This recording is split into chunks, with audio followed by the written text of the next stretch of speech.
L'année dernière, un étudiant a eu un refus de visa. Ce n'est même pas ça qui m'étonne, parce que je vois des étudiants qui ont des refus de visa.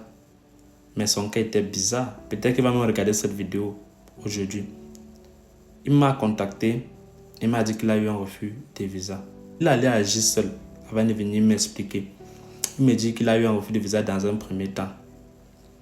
Il a corrigé, il allait redéposer. Et que la première fois, on lui avait donné le motif 4 de refus de visa. Maintenant, il a corrigé l'erreur.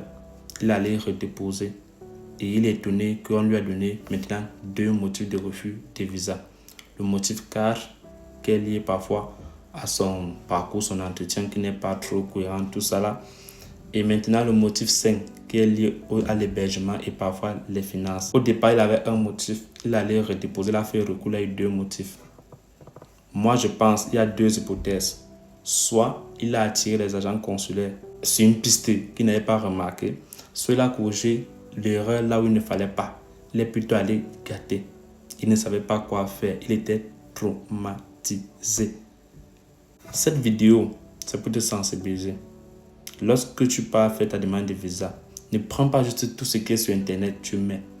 Regarde ton cas. Consulte ceux qui sont déjà en France. Je te conseille vraiment. L'humilité est bien pour la vie. Crois en moi. Même si le gars arrive, il ne t'appelle puis il ne t'écrit pas, ou bien c'est toi le premier qui écrit. Rien que pour ça, consulte cette personne. Cette personne t'aide par rapport à son expérience. Si tu n'as personne, tu nous écris. On t'accompagne. Notre but, c'est que tu aies le visa.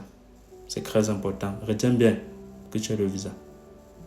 Avoir l'acceptation et avoir un refus de visa, ça n'a pas de sens.